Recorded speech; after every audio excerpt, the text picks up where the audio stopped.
જો તમે શોધી રહ્યા હો cholesterol control food for diabetic patient, cholesterol killer food for diabetic patient, food to increase insulin sensitivity in sugar patient, low cholesterol foods for sugar patient કે પછી LDL removal food for diabetic patient, તો આજનો video તમારા માટે ખૂબ જ અગત્યનો, ખૂબ જ માહિતીવાળો અને ખૂબ જ રોચક થવાનો છે. દોસ્તો, આપણા ભારત દેશમાં 101 મિલિયન લોકો ડાયાબિટીસના શિકાર છે અને 25 મિલિયન લોકો પ્રી ડાયાબિટીક ડિક્લેર થયેલા છે અને એમાંથી 11 મિલિયન લોકોની આંખો ઉપર ડાયાબિટીસની અસર થઈ ગયેલી છે.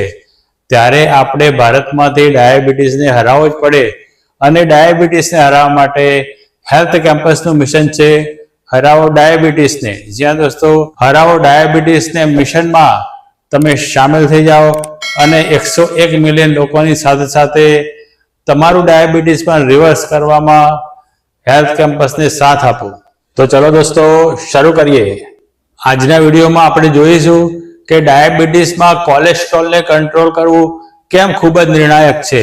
આપણે એ પણ જાણીશું કે ડાયાબિટીસમાં સાથે કોલેસ્ટ્રોલ હોય તો આપણને શું નુકસાન થઈ શકે છે. કોલેસ્ટ્રોલ ડાયાબિટીસને કેવી રીતે વકરાવે છે. આપણા શરીરમાંથી કોલેસ્ટ્રોલ દૂર કરનારા ટોચના 10 ખોરાકો કયા કયા છે. આ ખોરાકોમાં એવા તો કેવા તત્વો છે કે જે આપણા કોલેસ્ટ્રોલને ઓછું કરી આપે છે અને આ તત્વો આપણા શરીરમાં કેવી રીતે કામ કરે છે. કોલેસ્ટ્રોલ અને ડાયાબિટીસ હોય ત્યારે શું ખાવું અને શું એવોઇડ કરવું અને આ બધા કોલેસ્ટ્રોલ કિલર ફૂડ્સ કેવી રીતે ખાવા. તો ક્યાંય જતા નહીં, મારી સાથે જોડાયેલા રહો. હું છું દીપ્તેશ અને તમે જોવાનું શરૂ કરી દીધું છે હેલ્થ કેમ્પસ. દોસ્તો, ડાયાબિટીસમાં કોલેસ્ટ્રોલને કંટ્રોલ કરવો એ તમારી હેલ્થ માટે ખૂબ જ નિર્ણાયક બનવાનું છે. જ્યાં દોસ્તો, કારણ કે જો ડાયાબિટીસમાં તમને કોલેસ્ટ્રોલ હશે તો એ કોલેસ્ટ્રોલ ને ડાયાબિટીસ ભેગા થઈને ખૂબ જ ખરાબ પ્રકારના કોમ્પ્લિકેશન્સ ઊભા કરશે અને આ કોમ્પ્લિકેશન ખૂબ જ તીવ્ર રીતે તમારી કાર્ડિયોવાસ્ક્યુલર હેલ્થ ખરાબ કરશે. તમારું મગજ, હૃદય, આંખો અને કિડની આ બધું જ ભયંકર પ્રકારના ખતરામાં આવી જશે. તો દોસ્તો, ડાયાબિટીસમાં કોલેસ્ટ્રોલને હરાવવો પણ ખૂબ જ જરૂરી છે અને આજનો વિડીયો આ જ કામ માટેનો છે. આવો જોઈએ કે કોલેસ્ટ્રોલ કેટલી ખરાબ રીતે આપણી તબિયત બગાડી શકે છે. દોસ્તો, ઓલરેડી ડાયાબિટીસના કારણે તમારા હૃદયને લોહી સપ્લાય કરતી નળીઓનું નુકસાન થઈ ગયેલું હોય છે અને જો કોલેસ્ટ્રોલ પણ વધારે હોય તો કોલેસ્ટ્રોલ આ ખરાબ થયેલી ઇન્ફ્લેમેટિવ જે નળીઓ છે એની અંદર પ્લેકની જમાવટ કરે છે. આવો બેવડો માર પડવાથી તમારા હૃદયને રક્ત પૂરી પાડતી તમામ નળીઓ એકદમ સાંકડી અને સ્થિતિસ્થાપકતા વગરની એટલે કે કડક થઈ જાય છે અને આ પરિસ્થિતિ તમને હાર્ટ ડિઝીઝ તરફ દોરી જાય છે. એના સિવાય આ જ પરિસ્થિતિ તમારા હૃદયનો સ્ટ્રોક અને તમારા પગની અંદર અને હાથની અંદર બ્લડ ફ્લો છેક સુધી ના પહોંચવાની પરિસ્થિતિ ઊભી કરે છે અને તમારા પગને કે હાથના આંગળાને ડેમેજ કરી શકે છે. બીજું એક ખાસ નુકસાન થાય છે. આ જે પરિસ્થિતિ ઊભી થાય એ સાયલન્ટ કિલર છે. જ્યાં દોસ્તો, જેમ ડાયાબિટીસની ખબર નથી પડતી હોતી અને છેવટે તમારી આંખો બગડે કે એવું કંઈ થાય ત્યારે તમને ખબર પડે કે આ તો ડાયાબિટીસથી થયું, એ જ રીતે ડાયાબિટીસની સાથે સાથે કોલેસ્ટ્રોલ હશે એ તમને ખબર નહીં પડે અને આવું થવાથી સાયલન્ટ કિલરનું કામ કરશે અને છેવટે તમને સ્ટ્રોક આવશે કે ગંભીર બીમારી થશે ત્યારે જ એની ખબર પડશે. એટલે દોસ્તો, ડાયાબિટીસ અને ડાયાબિટીસની અંદર કોલેસ્ટ્રોલ એ ખરેખર ખૂબ જ વિપરીત પરિસ્થિતિ ઊભી કરી શકે છે. દોસ્તો, ત્રીજું નુકસાન એ થાય છે કે જ્યારે પણ આપણને ડાયાબિટીસ હોય ત્યારે આપણું ઇન્સ્યુલિન રેઝિસ્ટન્સ વધારે હોય છે અને ઇન્સ્યુલિન રેઝિસ્ટન્સ વધારે હોવાથી આપણા શરીરમાં ઇન્સ્યુલિન વધારે ફરતું હોય છે. વધારે ફરતું ઇન્સ્યુલિન આપણા શરીરની અંદર ટ્રાયગ્લિસરાઇડ લેવલ વધારી દે અને ખરાબ કોલેસ્ટ્રોલ LDL નો વધારો કરે અને સારું કોલેસ્ટ્રોલ HDL ને ઓછું કરી નાખે છે. દોસ્તો, આવી પરિસ્થિતિને ડિસલિપિડેમિયા કહે છે. દોસ્તો, ચોથી એક ખરાબ પરિસ્થિતિ એવી ઊભી થાય છે દોસ્તો, ડાયાબિટીસ અને સાથે સાથે કોલેસ્ટ્રોલ તમારી નળીઓમાં ઇન્ફ્લેમેશન ઊભું કરે છે અને ક્રોનિક ઇન્ફ્લેમેશન જ્યારે ઊભું થાય ત્યારે પ્લેક રપ્ચરની એક ઘટના બને છે, જ્યાં દોસ્તો અને પ્લેક રપ્ચર થવાથી ચરબીનો એક ગઠ્ઠો તરત જ તમારી નળીને બ્લોક કરી નાખે છે અને તમને તરત જ કાર્ડિયાક એરેસ્ટ એટલે કે હાર્ટ એટેક આવી શકે છે. આ બધાનો સરવાળો થાય છે, જ્યાં દોસ્તો જો તમે કોલેસ્ટ્રોલનું મેનેજમેન્ટ નહીં કરો તો પછી તમને ડાયાબિટીક રેટિનોપેથી એટલે કે આંખો ખરાબ થવી, ડાયાબિટીક નેફ્રોપેથી એટલે કે તમારી કિડની ખરાબ થઈ જવી, PAD એટલે કે પેરિફેરિયલ આર્ટરી ડિઝીઝ, જ્યાં દોસ્તો પેરિફેરિયલ આર્ટરી ડિઝીઝમાં તમારા પગ સુધી જતા સપ્લાયને અવરોધ ઊભો થાય છે અને આ બ્લડ સપ્લાયનો અવરોધ થવાથી તમારા પગ ઉપર અલ્સર થવા સુધીની કે પગ ખરાબ થઈ જવા સુધીની પરિસ્થિતિ ઊભી થઈ જતી હોય છે. આ ઉપરાંત તમને મગજના રોગો થશે એટલે કે તમારી મેમરી ધીમે ધીમે લોસ થશે અને સાથે સાથે અચાનક બ્રેન સ્ટ્રોક થવાની શક્યતાઓ પણ વધી જાય છે. પરંતુ દોસ્તો તમે જરાય ગભરાશો નહીં. આજનો વિડીયો તમને એવા ખોરાકોનું સૂચન કરશે જે ખોરાકો તમારા ડાયટમાં તમે ઇન્ક્લુડ કરીને ડાયાબિટીસની અંદર કોલેસ્ટ્રોલ ઓછું કરી શકશો. જ્યાં દોસ્તો ડાયાબિટીસમાં કોલેસ્ટ્રોલ ઓછું કરવું મરજિયાત નથી પરંતુ ફરજિયાત છે. જ્યાં દોસ્તો તમે તમારા ડાયટમાં ખૂબ જ નાના નાના ફેરફારો કરીને ખૂબ જ મોટું પરિણામ લાવી શકશો. દોસ્તો આજે જે તમે ખાશો એ આવતીકાલની તમારી હાર્ટ હેલ્થ નક્કી કરવાનું છે. જ્યાં દોસ્તો એટલે જ હું તમારા માટે ટોપ 10 food for cholesterol control in diabetes લઈને આવ્યો છું. જ્યાં દોસ્તો તો ચલો દોસ્તો આપણે જોઈએ કે ટોપ 10 ફૂડ્સ કયા કયા છે. દોસ્તો આ ટોપ 10 ફૂડમાંથી નંબર 1 ફૂડનો ઉપયોગ હું મારા ડાયટમાં જરૂરથી કરું છું અને હું આગ્રહ રાખીશ કે નંબર 1 ફૂડનો ઉપયોગ તમે પણ તમારા ડાયટમાં જરૂરથી કરજો.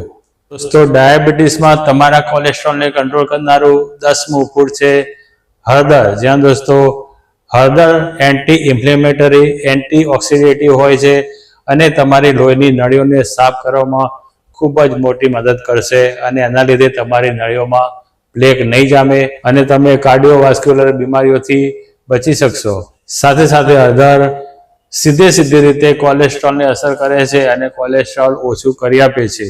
કોલેસ્ટ્રોલ ઓછું કરે છે એટલું જ નહીં પરંતુ હળદર તમારા પેનક્રિયાસની અંદર આવેલા ઇન્સ્યુલિન ઉત્પન્ન કરતા બીટા સેલ્સને મજબૂત કરે છે અને બીટા સેલ્સ મજબૂત થવાથી તમારું પેનક્રિયાસ સારી રીતે કામ કરીને ઇન્સ્યુલિનનું પ્રોડક્શન વધારે છે અને તમારી શુગર પણ કંટ્રોલમાં રાખી આપે છે.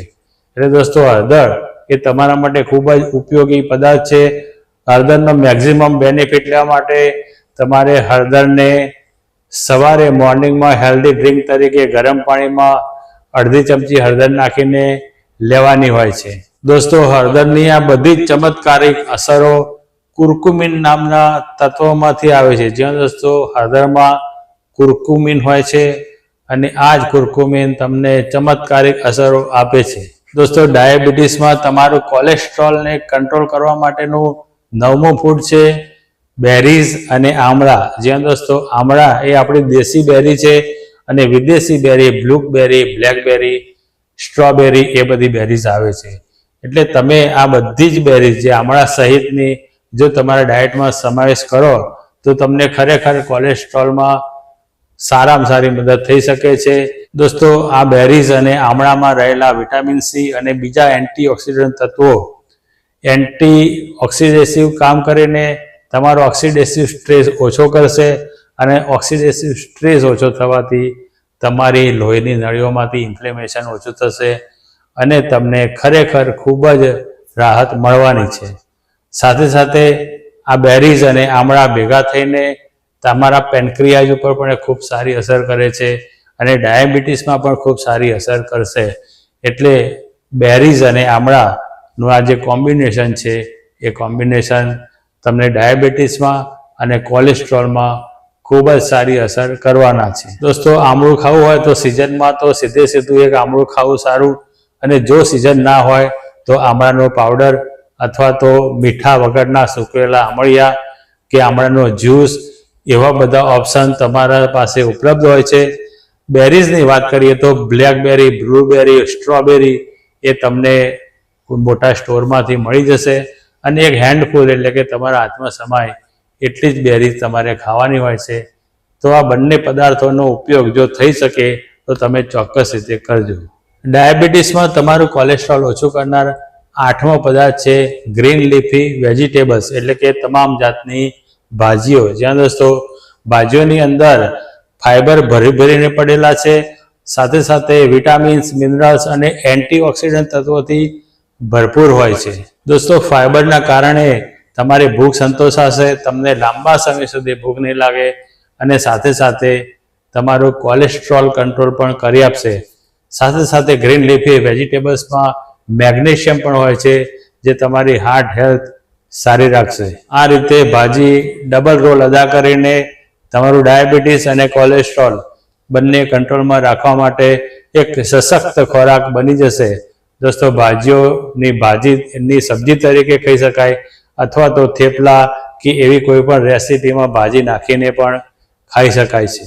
દોસ્તો ડાયાબિટીસમાં કોલેસ્ટ્રોલને કંટ્રોલ કરનાર જબરજસ્ત પદાર્થ 7મો પદાર્થ છે ભીંડા. જ્યાં દોસ્તો ભીંડાની અંદર મુસીલેજ નામના ફાઈબર હોય છે. આ સોલ્યુબલ ફાઈબર તમારા કોલેસ્ટ્રોલને કવરઅપ કરીને સીધા જ તમારા પાચન તંત્રમાંથી બહાર કાઢી નાખશે અને તમારા શરીરમાં કોલેસ્ટ્રોલને એટલે કે ખરાબ એલડીએલને ટકવા જ નહીં દે. સાથે સાથે આ જ ફાઈબર તમારા શુગરને પણ કવરઅપ કરીને શુગર ધીમે ધીમે તમારા બ્લડમાં જાય એવું કરશે. અને ભીંડા એક ડબલ કામ કરીને 2 in 1 કામ કરીને ડાયાબિટીસ અને કોલેસ્ટ્રોલને ખરેખર ખૂબ સરસ રીતે મેનેજ કરી આપશે. દોસ્તો ભીંડા કેવી રીતે ખાવા એ તમે જાણો જ છો. ભીંડાનું શાક એ ખૂબ જ આસાન અને એકદમ સુલભ્ય તરીકો છે કે તમે ભીંડાનો ઉપયોગ કરી શકો. દોસ્તો એટલું યાદ રાખવાનું કે ભીંડાનું શાક એકદમ ઓછા તેલમાં બનાવવાનું છે. દોસ્તો ડાયાબિટીસમાં કોલેસ્ટ્રોલ કંટ્રોલ કરી આપનાર ખૂબ જ ચમત્કારિક 2 સીડ્સ છે. જ્યાં દોસ્તો ફ્લેક્સ સીડ્સ અને સિયા સીડ્સ. ફ્લેક્સ સીડ અને સિયા સીડ બંનેમાં આલ્ફા લિનોલેનિક એસિડ હોય છે. આ એસિડ એક ઓમેગા 3 ફેટી એસિડ હોય છે અને ઓમેગા 3 ફેટી એસિડ તમે જાણો છો કે તમારો ઓક્સિડેટિવ સ્ટ્રેસ ઓછો કરે છે અને ઓક્સિડેટિવ સ્ટ્રેસ ઓછો થવાથી તમારી લોહીની નળીઓ સાફ થવાની છે અને તમારું મગજ, આંખો, હૃદય અને કિડનીઓ બચી જવાના છે. સાથે સાથે તમારા પગ પણ બચી જવાના છે. દોસ્તો આલ્ફા લિનોલેનિક એસિડની સાથે સાથે ફ્લેક્સ સીડ્સ અને સિયા સીડ્સમાં ફાઈબર પણ સારા હોય છે, પ્લાન્ટ બેઝ પ્રોટીન પણ સારું હોય છે, બીજા એન્ટીઓક્સિડન્ટ તત્વો પણ ખૂબ જ સારા પ્રમાણમાં હોય છે. આ બંને ભેગા થઈને કોલેસ્ટ્રોલ તો કંટ્રોલ કરશે જ, તમારો એલડીએલ તો ઓછો કરશે જ, સાથે સાથે પાનક્રિયાઝને પણ ખૂબ જ સારી રીતે મદદ કરે છે અને સાથે સાથે જે આપણો શુગર વપરાવાનો છે એ સેલને પણ સારી અસર કરે છે. સેલમાં શુગર જતો રહે અને વપરાઈ જાય એટલે બ્લડમાંથી ઓછો થઈ જાય, તમારું ડાયાબિટીસ પણ ઓછું થાય અને કોલેસ્ટ્રોલ પણ ઓછું થાય. તો દોસ્તો ફ્લેક્સ સીડ્સ અને સિયા સીડ્સનો ઉપયોગ તમે જરૂરથી કરજો. ફ્લેક્સ સીડ અને સિયા સીડ્સનો ઉપયોગ કેવી રીતે કરવો? તો ફ્લેક્સ સીડ્સનો ઉપયોગ તમે મુખવાસ તરીકે ખાઈ શકો. ફ્લેક્સ સીડનો ચૂરો કરીને રોટલીમાં નાખી શકાય. ફ્લેક્સ સીડનો ચૂરો કરીને તમે કોઈ પણ બીજી રેસીપી હોય, રાયતું હોય એમાં પણ નાખી શકો. સિયા સીડ્સ તમે પાણીમાં નાખીને જેલ બનાવીને ખાઈ શકો અથવા દહીંમાં નાખીને ખાઈ શકો અથવા તો સલાડ ઉપર એનું સ્પ્રિંકલ કરીને ભભરાવીને ખાઈ શકાય. એટલે બંને ફૂડ એકદમ વર્સેટાઇલ છે. દોસ્તો ડાયાબિટીસમાં તમારું કોલેસ્ટ્રોલ ઓછું કરીને ખૂબ જ પોઝિટિવ અસર કરનાર 5મો ખોરાક છે ફિશ એટલે કે માછલી. જ્યાં દોસ્તો જો તમે વેજીટેરિયન હોવ તો આ ઓપ્શન તમે નહીં અપનાવી શકો, પરંતુ જો તમે માંસાહારી હોવ અને સી ફૂડ્સ ખાતા હોય તો આ તમારા માટે એક જબરજસ્ત ઓપ્શન બનવાનો છે. સી ફૂડમાં અથવા તો ફિશમાં ઓમેગા 3 ફેટી એસિડ અને એ પણ પ્રાણીજન્ય ફેટી એસિડ જે પ્લાન્ટ બેઝ ફેટી એસિડ કરતાં ખૂબ જ વધારે અસરકારક હોય છે એ તમને મળશે. અને ઓમેગા 3 ફેટી એસિડ તમારું એન્ટીઓક્સિડન્ટ કામ સરસ રીતે કરશે, એન્ટી ઇન્ફ્લેમેટરી કામ કરશે, તમારી લોહીની નળીઓ તો સાફ કરશે જ પરંતુ તમારા શરીરમાંથી ખરાબ કોલેસ્ટ્રોલને બહાર કરશે. તો દોસ્તો આ ફિશનો ઓપ્શન એ ખૂબ જ સરસ ઓપ્શન છે. શરત એ છે કે તમે માંસાહારી હોવા જોઈએ, શાકાહારી લોકોને આ કામમાં નહીં આવે. એટલે જ મેં પહેલાં ફ્લેક્સ સીડ અને સિયા સીડ બતાવ્યા, એમાં પણ plant base omega-3 fatty acid હોય છે. એટલે ફ્લેક્સસીડ ને ચિયા સીડ્સ એ માછલીનો એક સારો ઓપ્શન છે. તો દોસ્તો, જો તમે માછલી ખાશો તો ખૂબ જ સારા પરિણામો તમને મળવાના છે. પરંતુ દોસ્તો, માછલીને ફ્રાઈડ કરીને કે વધારે પડતા ઓઇલમાં રાખશો તો તમને લાભ કરતાં નુકસાન વધારે જવાનું છે. બીજું એક ખાસ ધ્યાન રાખવાનું, તમે જે માછલી લાવો એ માછલીની અંદર મર્ક્યુરી જેવા હાનિકારક તત્વો ના હોવા જોઈએ. દોસ્તો, ડાયાબિટીસમાં તમારું કોલેસ્ટ્રોલ અને શુગર બંને ઓછું કરનાર ચોથો પદાર્થ છે કઠોળ. જ્યાં દોસ્તો તમામ પ્રકારના કઠોળ તમારું કોલેસ્ટ્રોલ તો ઓછું કરશે જ, સાથે સાથે ડાયાબિટીસ પણ ઓછું કરશે. કઠોળની અંદર હાઈ રેઝિસ્ટન્સ સ્ટાર્ચ હોવાથી શુગરનું રિલીઝ ધીમે ધીમે થાય અને કઠોળ લો જીઆઈ હોય છે. સાથે સાથે કઠોળમાં ફાઇબર પણ હોય છે. આ ફાઇબર ખરેખર તમારા પાચનમાં, ડાયાબિટીસમાં અને કોલેસ્ટ્રોલમાં ત્રણેય જગ્યાએ સારી ઇમ્પેક્ટ પાડવાના છે. અને કઠોળ એ ખરેખર ખૂબ જ સારો ઓપ્શન છે જો તમારે કોલેસ્ટ્રોલને કંટ્રોલમાં રાખવો હોય તો. દોસ્તો, કઠોળ ખાવાનું ખૂબ જ ઇન્ટરેસ્ટિંગ હોય છે. કઠોળની વિવિધ વાનગીઓ બનાવી શકાય છે. એના સિવાય જો મગ હોય તો મગ સ્પ્રાઉટેડ કરીને એની ચાટ બનાવીએ તો ખૂબ જ સ્વાદિષ્ટ અને ખૂબ જ ટેસ્ટી બને છે અને સાથે સાથે હેલ્ધી પણ હોય છે. દોસ્તો, ડાયાબિટીસમાં તમારું કોલેસ્ટ્રોલ ઓછું કરનાર ત્રીજો પદાર્થ છે એવોકાડો. અને એકમાત્ર ફ્રૂટ છે જેમાંથી સારું કોલેસ્ટ્રોલ એટલે કે સારી ચરબી તમને મળે છે. સારી ચરબી એટલે કે મોનો અનસેચ્યુરેટેડ ફેટ ખરાબ એલડીએલને ઓછું કરીને તમને ખૂબ જ સારી મદદ કરવાની છે. એના સિવાય એવોકાડોમાં એન્ટીઓક્સિડન્ટ તત્વો ભરીને પડ્યા છે અને સાથે સાથે પોટેશિયમ પણ છે. આ પોટેશિયમ તમારી હાર્ટ હેલ્થ સારી કરશે અને એન્ટીઓક્સિડન્ટ તત્વો તમારી લોહીની નળીઓ સાફ કરી દેશે અને તમને ડાયાબિટીસમાં અને કોલેસ્ટ્રોલમાં બંને જગ્યાએ ખૂબ જ સારી અસર થવાની છે. દોસ્તો, એવોકાડો તમે એમને પણ ખાઈ શકો છો. એવોકાડોની રોટલી ઉપર એક જાતનું પીઝા જેવું કે બ્રેડ જેવું બનાવીને પણ ખાઈ શકાય છે. અને જો તમે ઘરે સારી હેલ્ધી બ્રેડ બનાવી શકતા હોય તો એવોકાડોની સેન્ડવિચ પણ સારી બનતી હોય છે. પરંતુ જો દોસ્તો બહારની બ્રેડ લાવશો તો એ બ્રેડ તમારી શુગર વધારી શકે છે. તો જો દોસ્તો તમને પરવડતું હોય અને તમારી પાસે ઉપલબ્ધ હોય તો ખરેખર એવોકાડોનો ઉપયોગ અઠવાડિયામાં 2 થી 3 વાર કરવો તમારા માટે ખૂબ જ સારો ઓપ્શન સાબિત થવાનો છે. બીજો ઓપ્શન છે અને એની અંદર 2 ડ્રાયફ્રૂટ છે. જ્યાં દોસ્તો બદામ અને અખરોટ, આ બંને ડ્રાયફ્રૂટ જો તમે આખી રાત પલાળીને સવારે બદામને છોતરા કાઢી નાખવાના છે અને અખરોટનું પાણી નિતારી નાખવાનું છે. આ બંને જ્યારે તમે સવારે ખાશો તો તમને ખૂબ જ સારો બેનિફિટ મળવાનો છે. તમારું કોલેસ્ટ્રોલ એકદમ કંટ્રોલમાં રહેશે અને તમારું ડાયાબિટીસ પણ એકદમ કંટ્રોલમાં રહી શકે છે. આ બંને ડ્રાયફ્રૂટ હાર્ટ હેલ્ધી ફેટ ધરાવે છે અને એના લીધે બેડ કોલેસ્ટ્રોલને દૂર કરે છે. સાથે સાથે બંનેમાં સ્ટેરોલ હોય છે. આ સ્ટેરોલ તમારો ઓક્સિડેટિવ સ્ટ્રેસ ઓછું કરે છે. સાથે સાથે બંનેમાં ફાઇબર હોય છે. આ ફાઇબર તમારું કોલેસ્ટ્રોલ તો ઓછું કરશે જ, સાથે સાથે તમને સંતુષ્ટિ આપે છે. તમને વારે ઘડીએ ભૂખ નથી લાગતી અને ભૂખ નહીં લાગવાથી તમારું ઓવર ઇટિંગ નથી થતું અને તમારું ડાયાબિટીસ અને કોલેસ્ટ્રોલ બંને કંટ્રોલમાં રહી શકે છે. દોસ્તો, બંને ડ્રાયફ્રૂટ ખાવાની રીત મેં પહેલાં જ કહી દીધી છે. જો તમે દિવસની 4 બદામ અને 4 અખરોટ ખાશો તો તમારા માટે ખૂબ જ બેનિફિશિયલ રહેવાનું છે. દોસ્તો, નંબર 1, જ્યાં દોસ્તો નંબર 1 ફૂડ જોયા પહેલાં એ ખૂબ જ અગત્યની વાત, જો તમે આપણી ચેનલ ઉપર નવા હો અને હજુ સુધી સબસ્ક્રાઈબ ના કરેલું હોય તો અત્યારે જ કરી નાખજો કે જેથી આવો જ ઇમ્પોર્ટન્ટ વિડીયો તમે ચૂકી ના જાઓ. આ વિડીયોને 1 લાઇક અને કોમેન્ટ તમારે જરૂરથી કરવાની છે. તમારી 1 લાઇક ને કોમેન્ટ અમારો ઉત્સાહ વધારે છે અને અમે તમારા માટે નવા ટોપિક્સ, તમારા માટે ખૂબ જ ઉપયોગી ટોપિક્સ લઈને દોસ્તો, આ તમામ 10 પદાર્થોની સાથે સાથે તમારે એટલું યાદ રાખવાનું કે તમારે તળેલી વસ્તુઓ નથી ખાવાની, બજારું વસ્તુઓ નથી ખાવાની, તૈયાર ફૂડ પેકેટ્સ, બિસ્કિટ, બેકરી આઇટમો નથી ખાવાની, સાથે સાથે મેદો નથી ખાવાનો. જો માંસાહારી હોવ તો રેડ મીટ તમારે અવોઇડ કરવાનું છે. એના સિવાય મોટા ભાગના લોકો જે ભૂલ કરતા હોય છે, ભેંસનું વધારે ચરબીવાળું દૂધ કે દૂધની બનાવટો તમારે નથી વાપરવાની. સાથે સાથે આ બધા ખોરાકોનું ધ્યાન રાખ્યા પછી પણ તમારે કસરત કરવી ખૂબ જ અગત્યની છે અને કસરતની સાથે સાથે સ્ટ્રેસ નહીં કરવાનો એ ખૂબ જ અગત્યની વસ્તુ છે. સાથે સાથે પૂરતી ઊંઘ લેવી જરૂરી છે અને ડાયાબિટીસ ઉપર અને કોલેસ્ટ્રોલ ઉપર વોચ રાખવી ખૂબ જ જરૂરી છે.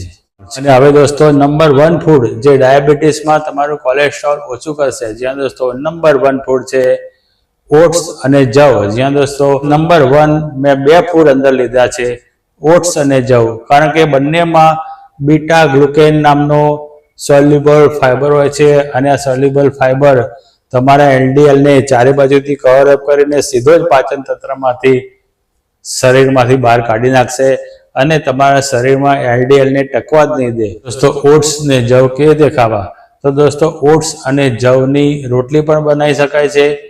ઓટ્સ અને જવનો જે બાઉલ તૈયાર થાય, દાખલા તરીકે તમે દહીં સાથે કે કોઈ પણ પ્રકારની જો રાબ જેવો બનાવો દોસ્તો, આમાં એક ચમત્કાર કરી શકાય. ઓટની કોઈ પણ રેસીપી હોય એની અંદર જો તમે ફ્લેક્સ સીડ ને સિયા સીડ નાખશો તો આ બધું જ ભેગું થઈને તમારા કોલેસ્ટ્રોલ ઉપર ખરેખર ખૂબ જ પોઝિટિવ ઇમ્પેક્ટ પડશે. તમારું કોલેસ્ટ્રોલ દૂર થશે અને ડાયાબિટીસ અને કોલેસ્ટ્રોલ બંને કંટ્રોલ થવાથી તમારી તબિયત ખરેખર સારી થઈ જશે.